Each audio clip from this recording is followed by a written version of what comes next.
Let the word go forth from this time and place to friend and foe alike.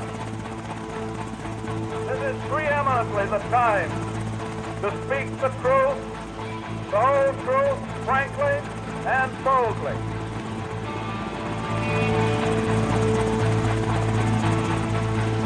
History doesn't have to be boring, buttoned up, or inaccessible. And it certainly didn't end in 1945. It belongs to all of us, and we share and add to it every day.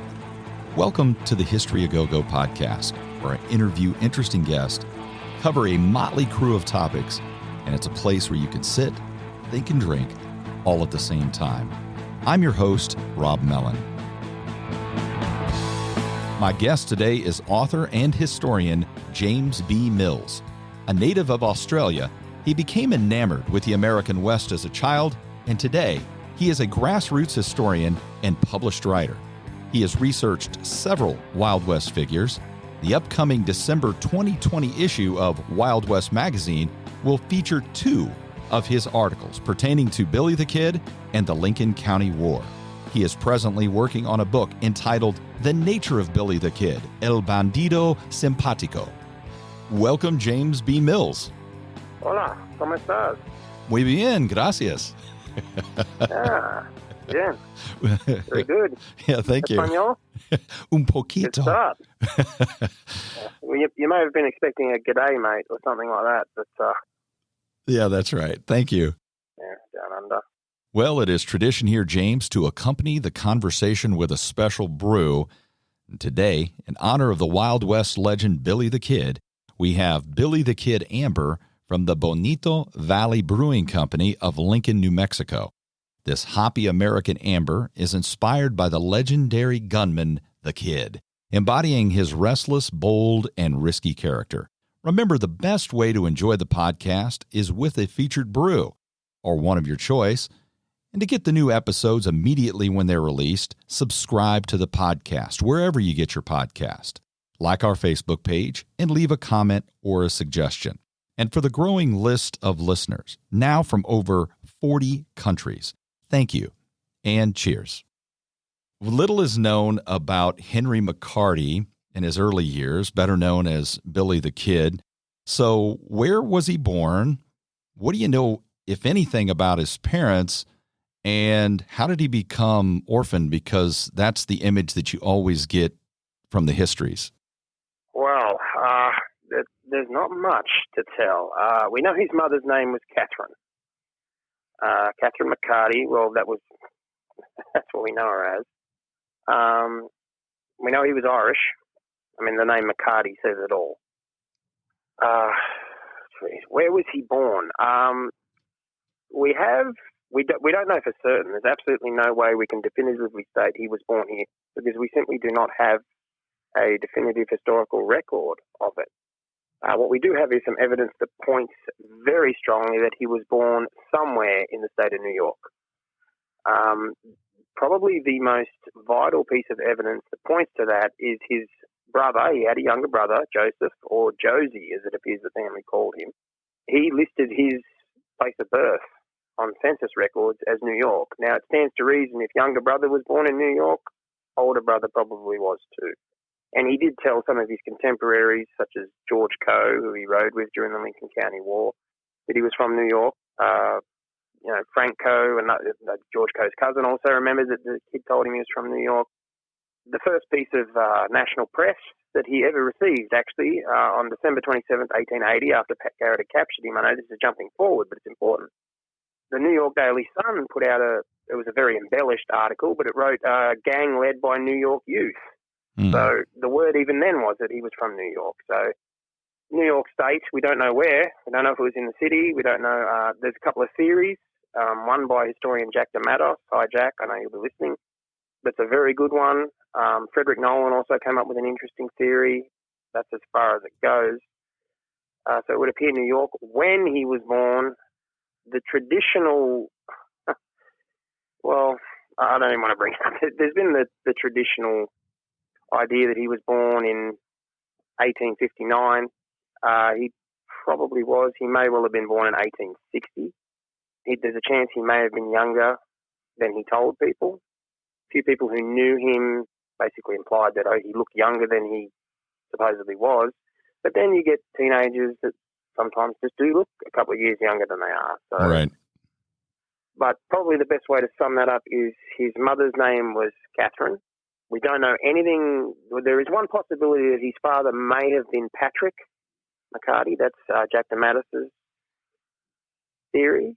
But there's no way of really confirming that yet. It is a good theory. It's a good possibility. But what we know for certain is his mother's name was Catherine, and that he was, in all probability, born somewhere in New York State around 1859, 1860. That's pretty much in regards to his origins. How does he make his way west? Well, there again, we don't know exactly. He shows up, the McCarty family, shows up in Indiana for a brief time, and this was about late 1860s, 1868, shows up. It appears they spent some time in Indiana. We know he had his brother, Joseph, was there with their mother, Catherine. The father, by this time, was out of the picture. So presumably he was dead. I don't need to tell you that divorces back then were quite uncommon. Presumably the father had died. So they show up in Indiana. It's all very sketchy. Where supposedly his mother, Catherine, met a prospector named William Antrim. And by 1870, they were in Wichita, Kansas, which of course was cattle town. That was west. That was considered west Wichita at the time. So, but in terms of exactly when, how they got there, when they set out, we simply don't know. And these are things that have frustrated Billy historians and enthusiasts for over a century. And there was one journalist who actually got the chance to interview Billy's brother in Denver, later. And when he was told that's Billy the Kid's brother, his response was, "Who cares?" Well, he basically he wasn't interested. And with just a couple of questions, he could have asked Billy's brother all these important questions. We could have the answers, but unfortunately we don't. Yeah, I'd like to smack that journalist in the head. But in terms of how he got west. The interesting thing is Billy the Kid is he's so young and he makes it so far west in such a short time. Yeah. There's plenty of families that moved west for any number of reasons to what we call the Midwest now, and then you mentioned Kansas. But to get all the way to where he did at that young age. We do know, to jump forward just a touch, we do know his mother died of consumption. Okay. Now, we don't know when she contracted that. She may have contracted, Doc Holliday, for example, I'm sure you've heard of. He lived with consumption for many years. She may have contracted that in New York and decided that the climate out west would better suit her health. Makes absolute sense. Yeah, that may be it. Then again, they may have just chosen to up and relocate like so many families did, migrated west. And that may have been the case. And but we can't say for certain, but that is a possibility perhaps. But you've got to be so careful with speculation. You get a lot of speculation, you get the legend, and it all mixes up, and it's difficult to find the actual history in all of it. What's his first run-in with the law? The first one, well, supposedly he stole some food at one point. This was after he'd been orphaned, supposedly, if I recall correctly. I think so. His first real run-in with the law was he stole, and this was in New Mexico territory at the time. Family, his mother Catherine had married this William Antrim, this prospector. They got married in Santa Fe, and they settled in Silver City for a couple of years.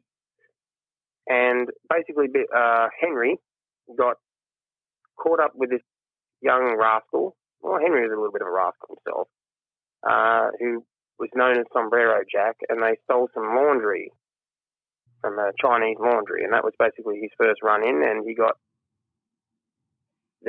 thrown in a jail for it. But the law officer who caught him and threw him in the jail was actually the father of one of his schoolboy friends. And he wasn't intending on keeping young Henry locked up. He just wanted to scare him, try to scare him straight. But Henry ended up basically working himself into a situation where he was able to climb up the chimney and take off. And that was the last that this law officer saw of him. So that was his first little real run-in with the law. Stealing some laundry and a pistol from the Chinese laundry, yeah.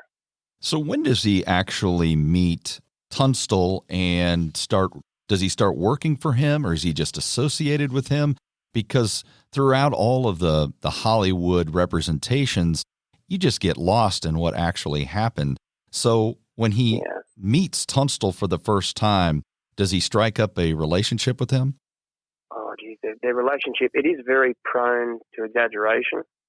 They met, John Tunstall went into Lincoln. Billy had stolen some stock, and John Tunstall went in at Billy's request to sort of meet, because Billy was being held in a pit jail in Lincoln, which was this horrid place. One citizen, Amelia Bolton Church, later said that it was condemned. I mean, it was literally a pit jail in the ground with like a wooden roof over the top. It was a terrible place to be in. And John Tunstall went in to meet with this little thief, delinquent, who was probably about 16, maybe 17 at the time.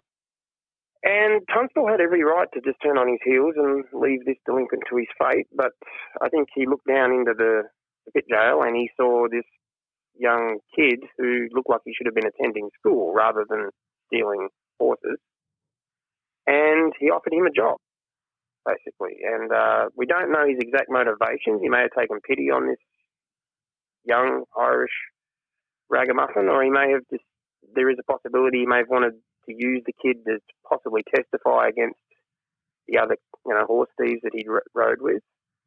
But whatever John Tunstall's exact motivations were, young Billy did not give a damn. He climbed out of that pit jail and a very enthusiastic employee of John Tunstall.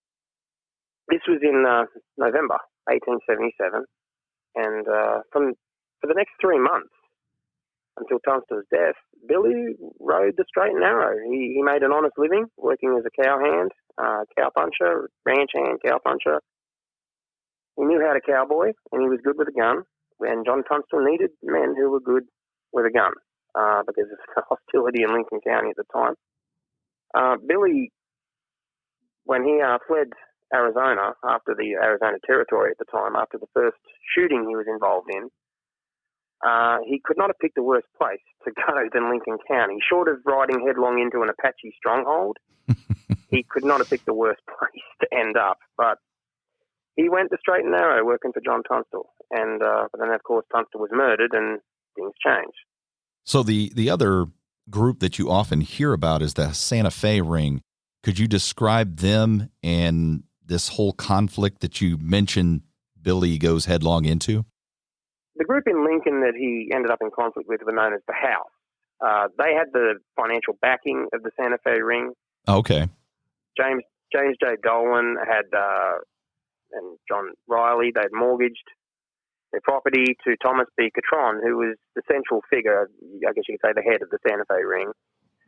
So, there was a lot of investment there, a lot of interest there. And but it was the House in Lincoln that was the other side during the Lincoln County War. The Santa Fe Ring are bankers and businessmen and things like that. Lawyers, attorneys, centered primarily around Thomas B. Catron.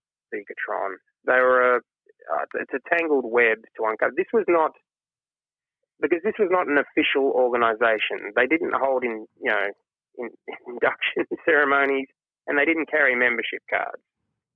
So, and a couple of historians have sort of attempted to, well, how much do we really know? And it's tough to know, but they were, indications are the real power in the territory at the time. And the House is just their muscle? Well, no, the House was kind of an extension of the Santa Fe Ring in a way, but then the House operated separately. I mean, they were an interesting faction. I mean, they certainly did some wrong. On the other hand, Lawrence G. Murphy, who was, founded the Murphy Dolan Company, he was capable of, generosity, and they had both James Dolan and Murphy both enjoyed very good personal relations with the Mescaleros. So they were also capable of, they were good to their friends and good to people who were loyal to them, but if you crossed them or if you opposed them and posed some kind of threat to their authority, you needed to watch over your shoulder. What's the Lincoln County War then? Oh, geez, how much time do we have? Is it really between those groups that you were mentioned and just opposing groups? Yeah, pretty much. Well, it all started with a life insurance policy. As ridiculous as that sounds. That sounds ridiculous, especially with what happens. Yeah, that was the spark. Lawrence G. Murphy, the House, hired Alexander McSween, who you may have heard of. That's right, yes. Attorney. Yeah. Well, they hired him to basically sort out the case. I mean, it's an extremely complicated case. It would take me 2 hours just to explain it. But actually, a friend of mine, Herb Marsh, hey Herb, he wrote a brilliant essay about the Fritz Insurance Funds that was in the Wild West History Association Journal. So anyone that's interested, wants to really learn about that, needs to check that out. But anyway, they hired Alexander McSween and to handle this insurance funds case of Emil Fritz, who had been L.G. Murphy's partner until he died of consumption. And truth be told, Alexander McSween was a shyster. He was a shyster. There's no way around it. It became just this hodgepodge, this mess, and it created a lot of hostility. Alexander McSween was a spendthrift. He was irresponsible with money, and he was a shyster. He overcharged. Indications are that he overcharged the Fritz family for his fees, and the indications are we don't know. We still don't know exactly what happened to the original funds, but he may well have embezzled them. Whether or not he deserved to end up getting killed for that is a matter of debate. I mean, that's how people want to feel about it, but there's really no way around it. Alexander McSween was a shyster, and that's what sparked the whole damn thing, and it just built this hostility up.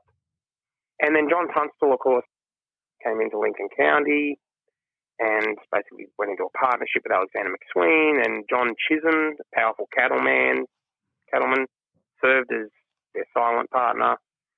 And you need to look at this from this perspective as well. The House, L.G. Murphy, Jimmy Dolan, these were Irish Catholics. Tunstall and McSween were both British Protestants. Mm. Now, this was not a religious war because the kid appears to have been raised Irish Catholic. And he ended up siding with the Brits. So this was not a religious war, but, I mean, that was just pouring pitch on the fire. That made for natural resentment. I think when John Tunstall came in and basically he was going to take over as the top merchant, that didn't sit well with the House, obviously. They didn't like the potential competition. Tunstall would have viewed Jimmy Dolan as being this Irish lout and a failed businessman who had bankrupted his own business. Jimmy Dolan would have viewed John Tunstall as basically exactly the same kind of pompous Englishman who had inherited his wealth and that the Irish had been trying to liberate themselves from for hundreds of years. So that was definitely a factor that played into it. I don't want to make it sound like it was the Wild West answer to the IRA versus the RUC. That wasn't really the case, but there were so many factors, just adding up. And plus, there are a lot of ranchers, modest ranchers up and down the Pecos who held a lot of grudge against John Chisholm, because Chisholm was, he was what we call a land grabber. He just took as much land as he could, and a lot of ranchers were worried they were going to lose their farms, lose their cattle, because this cattle industry he created was just going to take over everything, and it was just a bubbling hot of hostility, and it's no wonder it ended up in violence. What happens to John Tunstall's murder specifically? Partly coming out of coming out of the whole issue with the funds, the insurance funds and everything. Basically, $10,000 worth of McSween's property ended up being attached. John Tunstall kind of got caught up in that with some of what was his property, and basically what happened with Tunstall's murder, really, and you have to read between the lines in a lot of it. It's pretty obvious what happens, but some of it's documented. And, of course, in the recollections and testimony that was given, people lied. Especially when you murder someone, you're going to lie about it. Basically what happened was that it appears to me that the House made the decision they were just going to get rid of the Englishman. And a large posse of armed, dangerous men, a number of them were Sheriff William Brady's deputies, rode out in search of Tunstall and his cow hands, on ranch hands, on February 18th, 1878. And Tunstall and Billy, John Middleton, Dick Brewer, Rob Weideman, they were herding a small remuda towards Lincoln, and basically that evening a very large posse came charging up behind them, firing their guns at them, and Billy and John Middleton, who was became one of the Regulators with the kid, they both turned around and saw this posse coming at them, and they heeled their horses and rode ahead. Billy rode ahead to warn Dick Brewer and Rob Weideman that, we need to split. John Middleton rode pretty much within, not far from John Tunstall, and yelled at him, for God's sake, follow me, follow me. And the Englishman replied, what, John? What, John? Those were his last words that John Middleton recalled hearing from him. And Billy Brewer and the others, Dick Brewer, who is the top hand, for Tunstall, being, I guess you could say, a bit more savvy in regards to the territory, they took off for the hills, and Tunstall didn't follow them. He didn't follow after his employees. He turned around willingly and rode towards the posse. Basically, it's obvious he was intending to parley with them. This was a man who believes, I'm protected by the law. They can't do anything to me. That's illegal. Well, they shot him dead. They shot him out of the saddle, put a bullet in the back of his head. Evidence suggests that one of them caved in his skull with the butt of their rifle after it and just shot his horse dead, placed his body alongside his dead horse, and apparently one of them appears to have placed Tunstall's hat underneath the horse's head. They thought that was a great joke. And John Tunstall was dead. But of course, one of the leader of the posse later claimed that John Tunstall, this Englishman, he claimed that Tunstall opened fire on them first. Apparently, it would seem that John Tunstall suddenly got the idea in his head that he was Wild Bill Hickok. A few historians have bought that. I personally think it's risible. I don't buy it for a second. I just cannot imagine John Tunstall opening fire on these posse of hardened killers and deputies first. That's just, no. They just took him out. And it was brutal. And the kid who, John Tunstall, whatever their relationship, we don't know how close they were. John Tunstall, it wasn't a father-son relationship. John Tunstall didn't have time to play the role of papa to one of his ranch hands. Billy was definitely appreciative of what Tunstall had given him. He'd given him a job, a wage, a gun, a horse. But the most important thing he'd given him was something he hadn't had since his mother died, a future.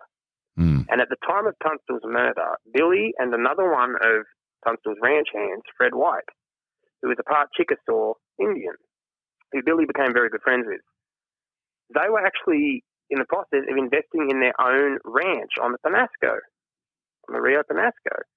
So within 3 months, Billy went from sitting in a jail, in a pit jail, no future beyond, if he continued rustling horses with this hardened gang that he rode with when he first got into the territory, he was going to end up getting shot or hung.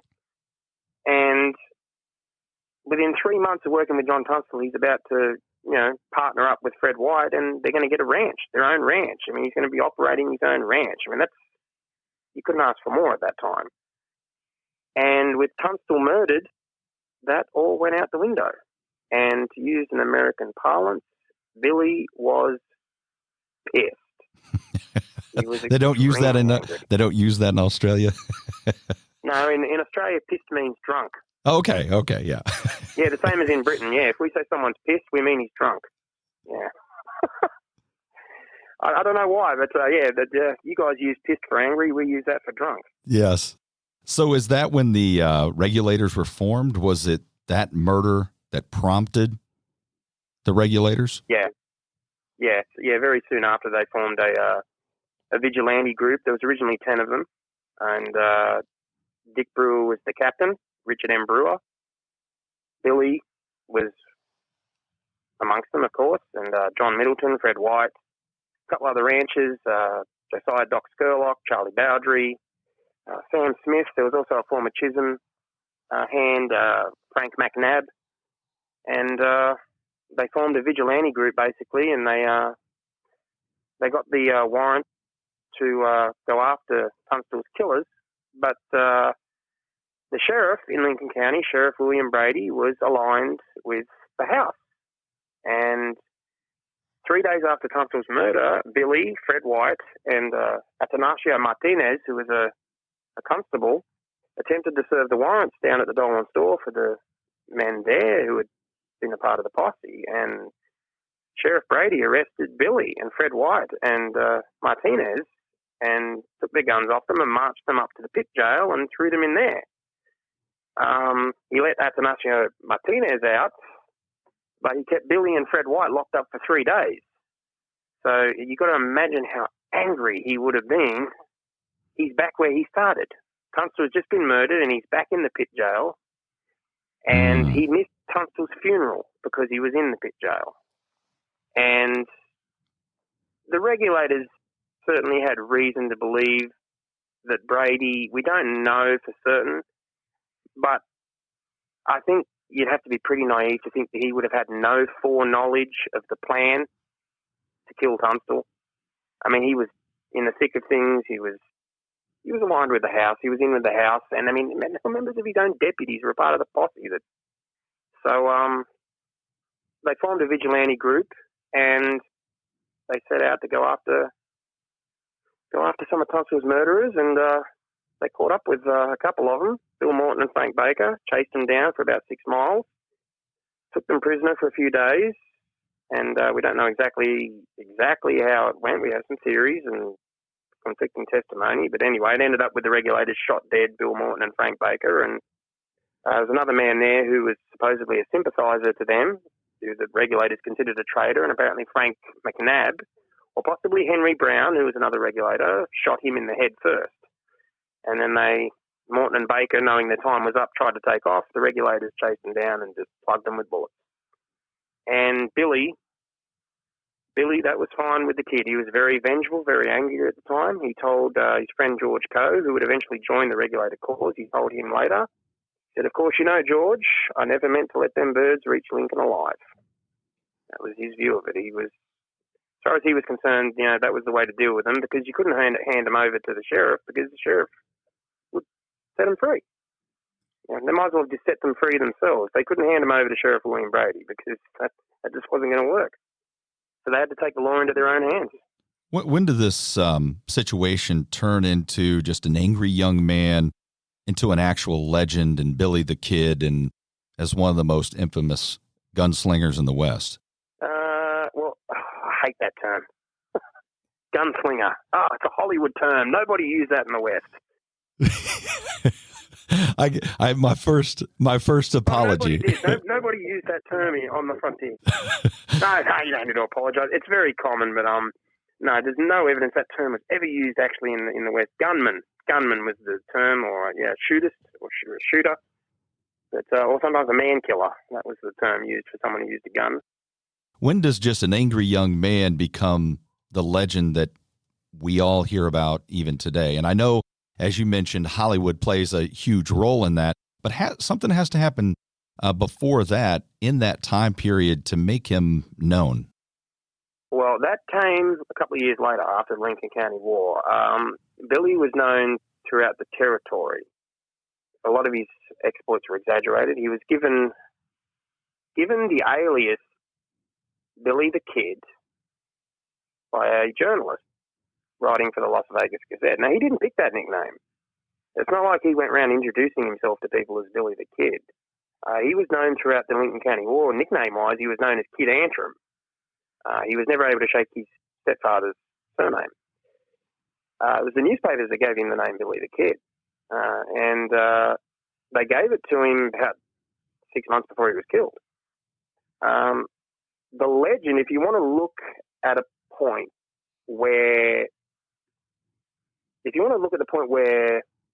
let's say, reputation starts to rule over reality, that's about the time that Pat Garrett starts to hunt for him. That's when the newspapers were really starting to embellish his exploits a bit. They had him, Billy was no saint, but they did demonise him. The newspapers did demonise him. There's no way around it.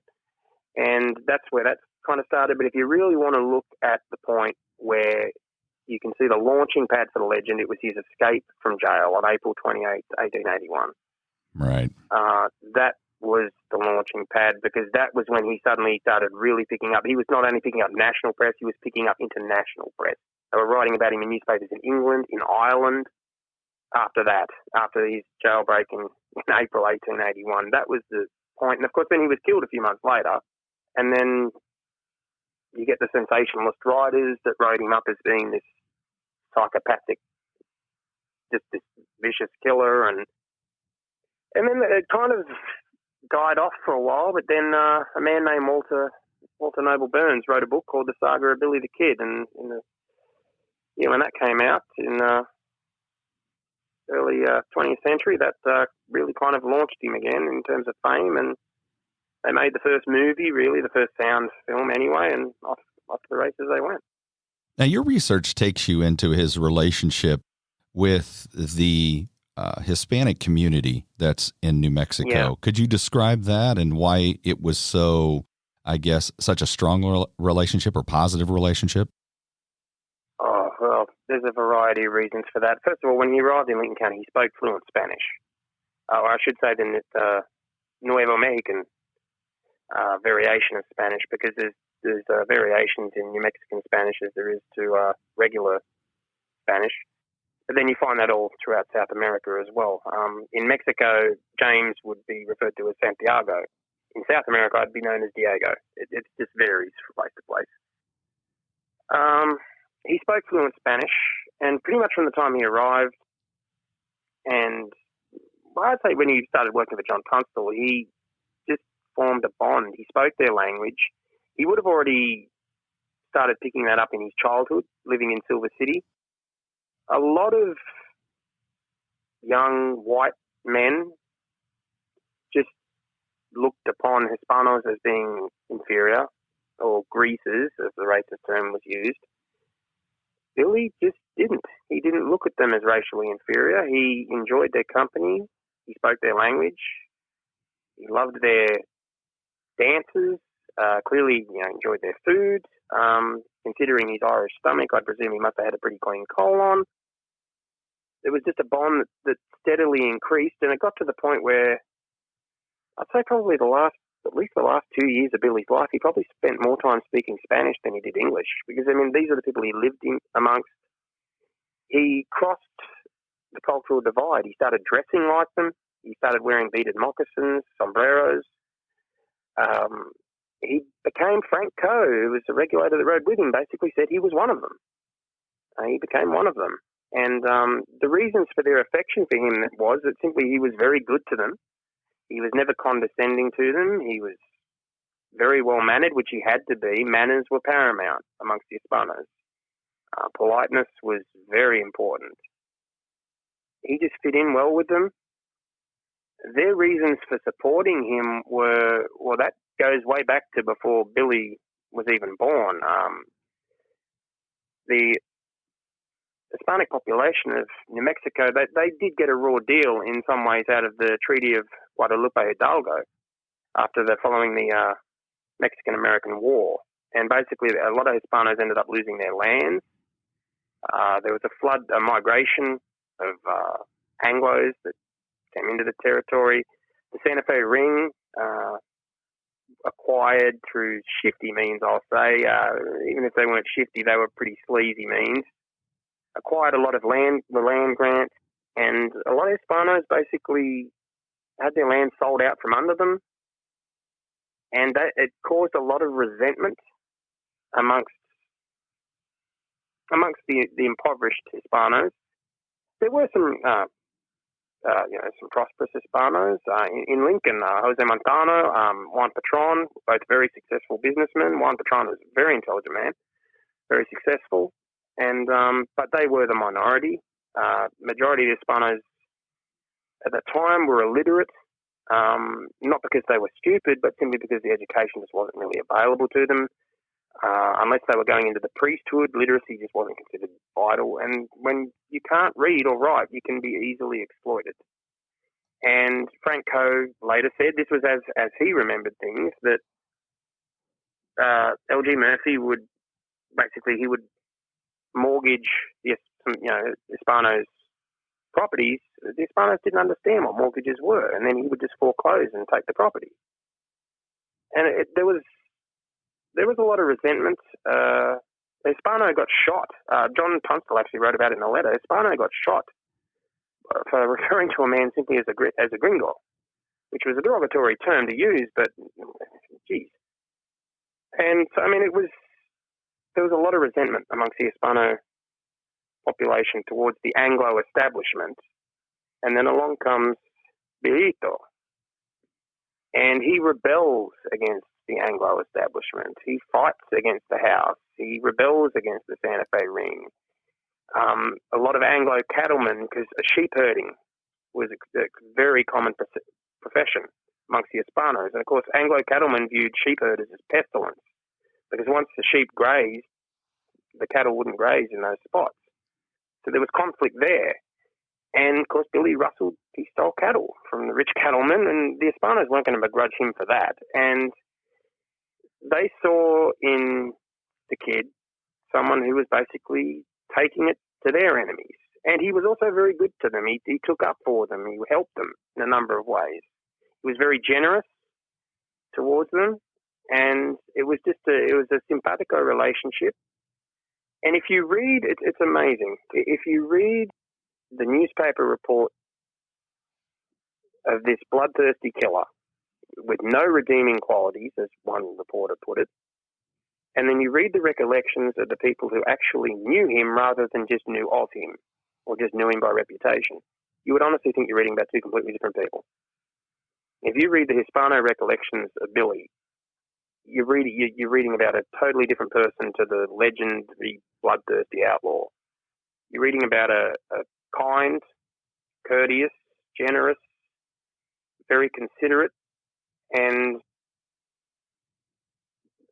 it's all in a very positive light. And I think the Hispano recollections have somewhat been, I wouldn't say they've been dismissed, but they've been sort of put on the back burner. I think, I don't know why. Perhaps it's just been a cultural divide with some historians. Perhaps they portray Billy just too positive for their acceptance. But to them, as a native New Mexican writer, Denise Chavez, once said that New Mexicans felt that he was one of theirs. And the sheep today will tell you he was the Robin Hood of New Mexico. That's how a lot of Hispano New Mexicans today still view. They still view Billy as one of theirs, and he fought against the crooked establishment that damaged their lives, and he took up for them, basically. And plus, he loved their senoritas. That goes without saying. And that was going to be my next question, actually, because the other thing that kind of comes down through the legend is that he's somewhat of a ladies' man. Is there truth? Okay. Yeah, so there is truth to that. Oh, yeah, there's definitely truth to that. Everyone who knew him well, yeah, he was definitely a ladies' man. We don't know the details of his sex life. I don't know when he lost his virginity. Does it matter? I mean, no, it doesn't matter. No, I mean, we don't know that. We don't even know how many. We know that Robert Casey said he had more sweethearts on the creek than a little. Paulita Maxwell, who of course became his last querida, his last love, his real love, even though she denied it years later. I can explain that why later.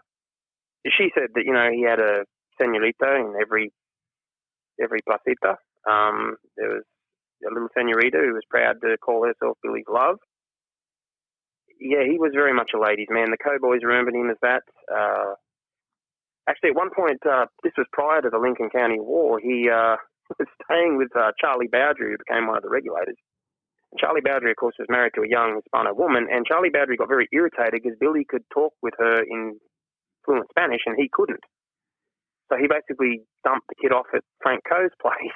He wanted to get him out of there because he didn't like the fact that this young, not that we don't know that Billy ever had any eyes for Charlie's wife at all, but I think that would make any man uncomfortable. You've got this charming house guest that can talk to your wife fluently in a language that you don't really understand. But he definitely was a ladies' man. He had his share of girlfriends. May have had an illegitimate child or two. So probably strong chance he may have had one. But again, the kids love life. It's a maze. There was been so many senoritas thrown up. He was a ladies' man, but outside really of Bilito Maxwell, we don't know for certain. I mean, Celsa Gutierrez often gets cited as being one of his girls. There's actually no evidence of that. She was married. Not that might have necessarily stopped Billy, but Billy used to stay with her and her husband. I mean, how naive would her husband have to have been to have not known something was going on? There's actually no evidence of that at all. That was Paulita's doing. She basically substituted Celsa for herself in later years, which wasn't a particularly noble thing to do, but he was definitely a ladies' man. I can tell you that much. He had eyes for the ladies, and they had eyes for him. So he was very charming, young, smooth-faced. Even though he had bucked teeth, his top front teeth were quite protruded.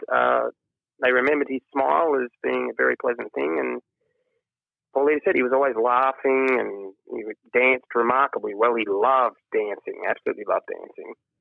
And the ladies, yeah, they were drawn to him. But then, of course, as the old adage goes, the quickest way to get a young, well, in today's world, a teenage girl interested in a boy is to tell her, stay away from him, he's trouble.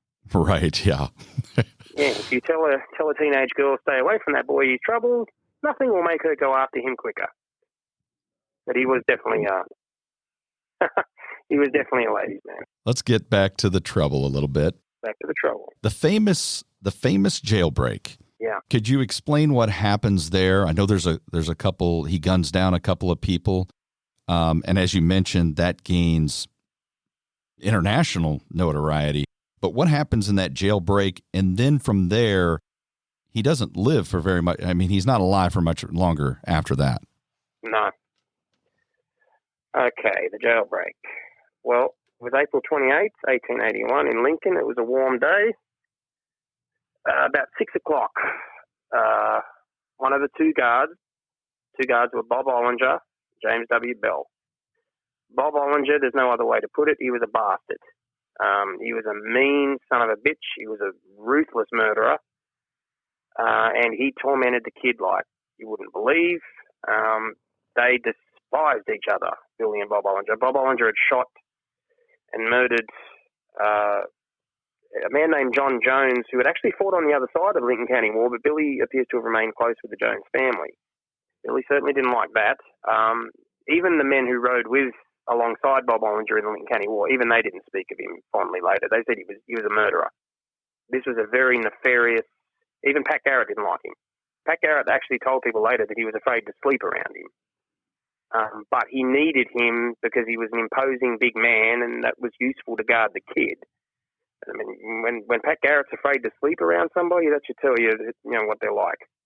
But Bob Ollinger, he takes these other prisoners from Tularosa across the street to the Wortley to eat, to dine, and Billy stays back and dines just with James W. Bell on their own. James W. Bell appears to have been, we don't know much about him.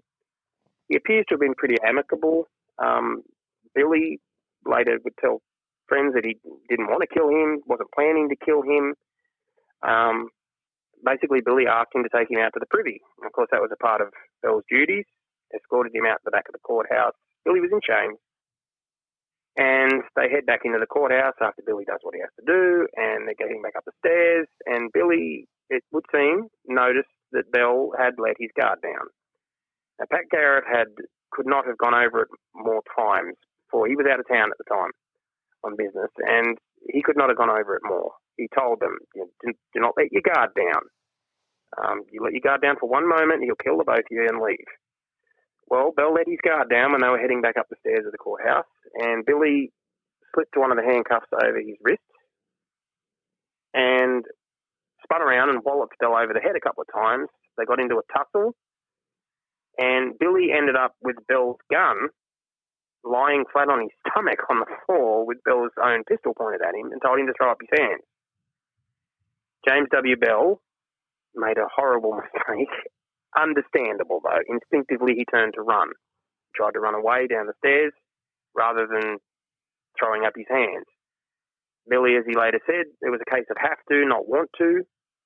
He couldn't let Bell get away because that would have blown his whole escape plan, and he pulled the trigger, and one of the bullets went into Bell's side. Bell staggered out the back of the courthouse and fell dead. Billy, of course, the shot was heard over at the Wortley. Bob Orange is in the Wortley. He hears the shot, jumps up and says, they're having a fight over there. Billy, meanwhile, makes his way around the building and gets a hold of Bob Orange's own Whitney shotgun and goes and waits back at his window in his makeshift cell, which used to be Lawrence G. Murphy's bedroom, actually, because he was being kept in what was known as the house, the former Dolan store. And he watches as Big Bob Ollinger comes lumbering across the street. A man named Gottfried Goss, who had been a cook for John Tunstall years prior and cooked for Billy while he was kept prisoner, yelled out, "Bob, the kid's killed Bell." And this was as Ollinger stopped beneath the window, and then Ollinger heard a familiar voice from above, "Hello, Bob." Looked up, and there's the barrels of his own shotgun pointing at him. Billy squeezed both triggers at once. Boom. And just put Ollinger down, dead as a doornail. And Billy then, there was a lot of hatred between those two. Billy smashed Ollinger's shotgun either over the windowsill or perhaps out on the porch. Accounts vary. And threw it at him.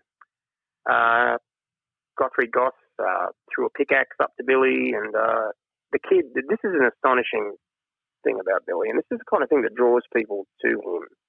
He's in the middle of a jailbreak, and he knew with Bell and Ollinger dead that he didn't have to rush. He takes the time to step out onto the porch and justify his actions to the townsfolk. There's a lot of townsfolk that sort of were watching and had gathered round and were listening. Some of them were Billy's friends, and some of them were not at all sad to see Bob Ollinger dead. Quite a number of the people in the territory were happy he was dead. And Billy stands out there on the porch of the courthouse and declares that, he didn't want to kill Bell. He told him to throw up his hands. He had no choice. He tells the townsfolk that he described it as, in his words, he was standing pat against the world. Said he didn't want to kill anyone else, didn't want to hurt anyone else, but if anyone tried to stop him from escaping, he'd do what he had to do. Of course, no one tried to stop him. Well, a couple of men apparently made an effort. One was restrained by his wife, and another apparently was restrained by his friends, but no one really intervened. And so Billy then works on his shackles, his chains with a pickaxe for about an hour. He can only get one of them loose. He has Gottfried Goss go fetch a horse, and in the stables, which was a horse that belonged to a clerk named Billy Burt. Billy finally is armed with two pistols at Winchester. He comes out the front of the courthouse. He shakes hands with everybody in the vicinity. The townspeople that stood around watching, he shakes all their hands. He mounts this horse, whose name was Collie. He mounts the horse, and the chains that he had one of the, I can't really explain it without going into in-depth detail, but he had one of the chains sort of tied up to his belt kind of deal. He couldn't really get them off, and the clattering of the chains spooked the horse, and it bucked him off, and he went flying into the dirt. And this was after, actually, I should mention, Gottfried Goss, who was the closest eyewitness and was Billy's, well, it was under duress, but I don't think it was entirely unwilling, basically his helper. Gottfried Goss could have been charged with aiding and abetting by today's standards, but Billy had gone past James W. Bell's body out the back, and he actually said, he said, "I'm sorry I had to kill him." He said, "But I couldn't help it." He expressed remorse about James W. Bell. He walked past Bob Ollinger and gave him a kick with his boot and said, "Well, you're not going to round me up again." He didn't regret that one at all. So he mounted the horse and it bucked him off. And Billy gets up, dusts himself off, and then someone goes and fetches the horse and brings it back. And then indications are he actually handed his loaded Winchester to Godfrey Goss to hold while he got back on the horse. Now, can you imagine if you're standing there watching that jailbreak and this haunted outlaw hands this guy a loaded rifle to hold for him while he gets on the horse? That's what appears to have happened. He got on the horse. This time it didn't buck him off. He told them not to bother to look for him this side of Ireland. He rode off out of town towards the west end of town. He stopped to purchase a rope from a Hispano citizen, not steal, purchase. He didn't steal from Hispanos. And then he rode off into the horizon, basically having carried out the single most dramatic and memorable jailbreak in frontier history. And the newspapers picked that up, and it was from New York to California to England, Ireland. Yeah, the name Billy the Kid went global after that. So when Pat Garrett hears and then he is on a hunt for Billy the Kid, how long does that take, and where? I think Billy went back to Fort Sumner, if I'm not mistaken, instead of really getting lost. But how does that all transpire at the end? But do you want to know the cause of it? Sure, yeah. Love. That's what killed him. He wouldn't leave Paulita Maxwell. That's really what got him killed.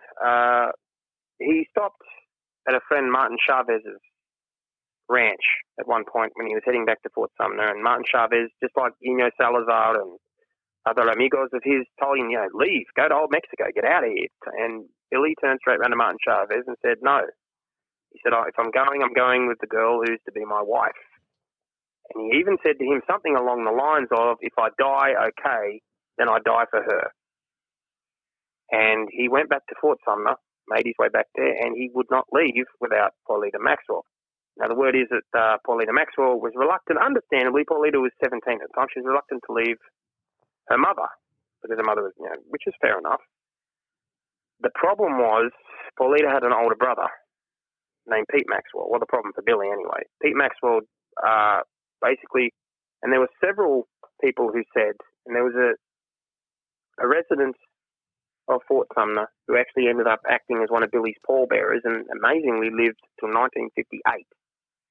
He buried Billy the Kid and lived to see the emergence of Elvis, named Vicente Otero. And he later said it, he said straight up, he said, Pedro Maxwell didn't want Billy marrying his sister. That's why he told Pat Garrett that Billy was here. Martin Chavez said the same thing separately. He said Pete Maxwell did not want Billy to marry his sister, certainly didn't want them to get married and flee off to Old Mexico together. And so Pete Maxwell back-channeled information, got word to a deputy in White Oaks named John W. Poe, who then got word to Pat Garrett. Pat Garrett took longer to go after Billy than was necessary. I think Pat Garrett copped a lot of criticism for that. Pat Garrett was a very deliberate man. He was highly pragmatic. He did not like to take brazen risks. And truth be told, I think Pat Garrett was no coward. He was not a cowardly man at all. But Pat Garrett knew the kid had nothing to lose at that point, and he knew what Billy would do if he caught him snooping around Fort Sumner. This was life and death. This was not chivalry on both parts. And I think Pat was a little afraid to find Billy. I think there might have been a part of Pat Garrett that was actually hoping the kid would just leave.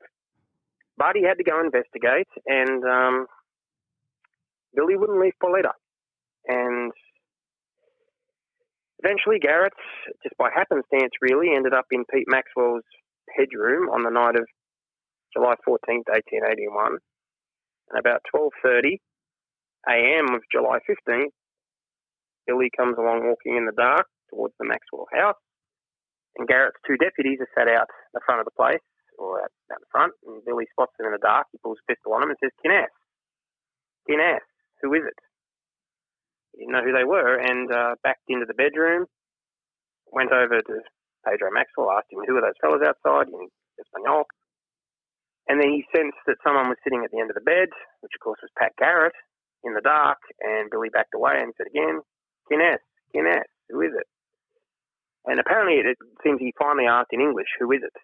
And Garrett fired his pistol, got Billy square in the chest, right above the heart. Billy fell forward, and Garrett fired again. The shot ricocheted off an adobe wall into Pedro Maxwell's bedhead. And Pat Garrett took off out of the room 100 miles an hour, Pete Maxwell behind him, and then the Hispanos started showing up in the vicinity. You heard the gunshots. A lot of them, pretty much all of them, were Billy's friends. And it was Delivina Maxwell, who was a born Navajo, and she was basically purchased by the Maxwell family when she was around 7 years old. She'd been supposedly taken by Apaches. And she became basically a member of the family, and she was unbelievably devoted to Billy. She called him her little boy, or mi chiquito. She basically went into the room and checked. You can read in my book, when it comes out, the reason how I know that it was Delivina, and one of Billy's amigos named Jesus Silva, who went into the room first, not Pat Garrett and the deputies. But you'll have to wait till my book comes out to get into that. But she went in and confirmed that the kid was dead, came out and called Pat Garrett all the piss pots under the sun, and Pat Garrett and them basically had to spend the rest of the night holed up in the Maxwell place because they were getting a lot of threats, and a lot of the Hispano community were angry. And Billy was buried on the afternoon of July 15th. About at least, well, it would have been at least 170 people went to his funeral. Basically, they let him down in a creaky ox cart that belonged to Vicente Otero and buried him in the old military cemetery. So, but that came about from Paulina Maxwell's older brother, Pedro. Pete Maxwell did not want Billy marrying his sister, and Billy wouldn't leave New Mexico without her, and that's what got him killed. He would have been about 21, maybe 21 when he was killed. So my last question for you today is, when does your book come out, and when can people expect it, and how can they get it? Well, my book's still being written. It's still a work in progress, and I have to estimate it probably be about 8 months to maybe a year away from completion. As it stands right now, at University of North Texas Press are the ones that have dibs on it. And when it's done, it'll be out. That you can pick up if you want to read some of the stuff I've written about Billy and the Hispanos, you can read in the upcoming December 2020 issue of Wild West magazine. There's 2 articles in there that I've written. You can also, if you want to read about this stuff, True West magazine, Bob Bose Bell, who's probably the funniest historian I've ever known in my life. He owns that magazine. They do a great job. Wild West magazine. There's a number of people write articles for them. My dear friend Linda Sanchez, who's practically like my big sister, who lives in Lincoln. She can walk out her front door and go stand where Billy shot Bob Ollinger. Chuck Usma, who's a great mentor of mine. You get a lot of Mark Lee Gardner, who him and I, we get along great. Always say, "Hey, Mark, I think you were going to have him on the show first, weren't you? But then you got me." Well, I reach out to a lot of people, and he was one, and I was very happy that he gave me your name. No, it's okay. Yeah, no, Mark's a good guy. We often take little friendly jibes at one another, but you'll find a lot of articles in True West magazine every month, and of course the books are out there. As it pertains to Billy, probably I'd say, well, I'd recommend my own, but it's not finished yet. No, I'd say The West of Billy the Kid by Frederick Nolan. That's definitely one that you want to get hold of. Billy the Kid, A Short and Violent Life by Robert M. Utley. That's definitely another one. The Lincoln County War, Frederick Nolan's documentary history. There's so many books. There's a number of them. If you want to read about Pat Garrett, Leon Metz wrote a great biography of him. Mark Lee Gardner wrote it. It is primarily a biography of Pat Garrett. Hell on a Fast Horse. Yeah, there's so many books. All you have to do is type Billy the Kid into Amazon and you'll see plenty of options come up. I mean, I haven't been in the game as a historian that long myself actively, but, well, getting there. So, but it's just the field has so many wonderful people in it that have helped me, that I owe thanks to so many people. And my friend Rich Arstead works for the Montana Historical Society. I mean, the time he took to help me get a hold of sources for me to finish my first ever article that was published about the Lakota warrior Rain in the Face, that was published as a cover story of the June True West this year. You know, it was phenomenal, the help he gave me. And, you know, there's a lot of great people in the field that have been a great help to me. And hopefully they, you know, we all stay friendly and continue to try and get to the bottom of just who this young Irish lad was. And Bob Bose Bell, who I actually mentioned, the owner of True West magazine, he has a third edition of his illustrated Life and Times of Billy the Kid coming out soon. I'm not sure exactly when, but it's on the way. And he does brilliant artwork, of course. And because we only have the one confirmed photo of Billy, he paints a lot of paintings that serves as substitutes for things we don't have photos of. It's like his sign-off on Billy. He'll be the final edition. And it will have actually a short and sweet review by yours truly on the back of it, which basically will read, and it's short, sweet, but it is accurate, and it's very much me. It will basically say, and it's my recommendation, Bob Bose Bell writes about the kid without a stick up his ass. Well, it's true. Yeah, he does.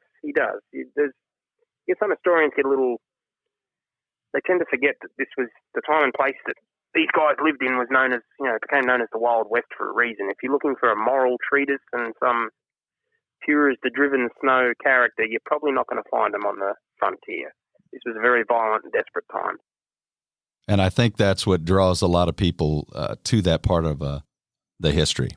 Oh, absolutely. I think that's a lot of history. I mean, what is it that really interests people the most in medieval history? Is it the politics, or is it the battles?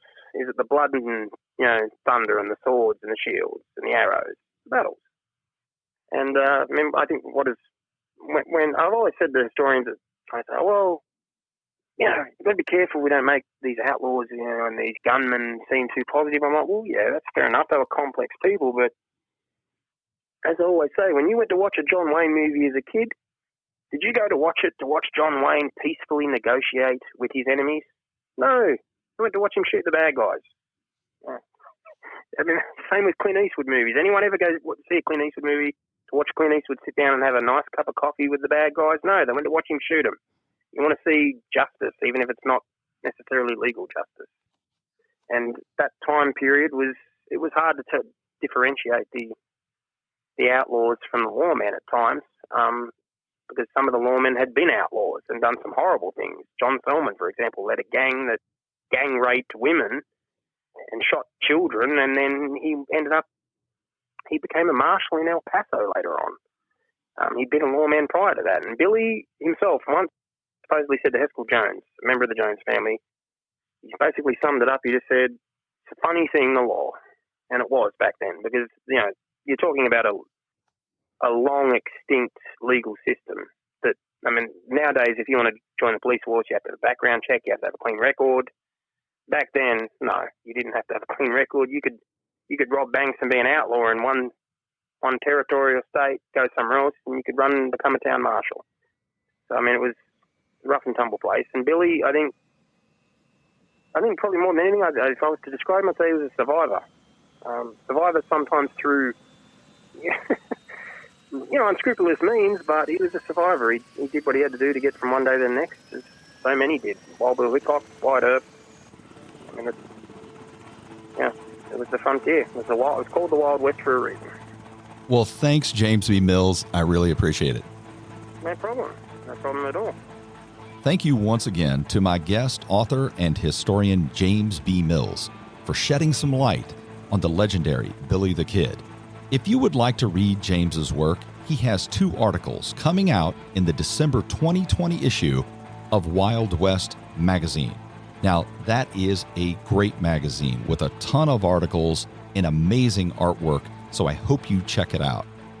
We are also looking forward to the release of his new book, The Nature of Billy the Kid, El Bandido Simpático, which should be finished next year.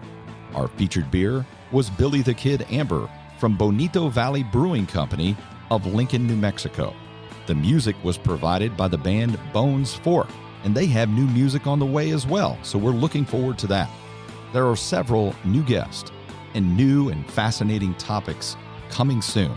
So be sure to subscribe to the podcast wherever you get your podcast, and join us again next time when we talk, think, and drink on History A Go-Go.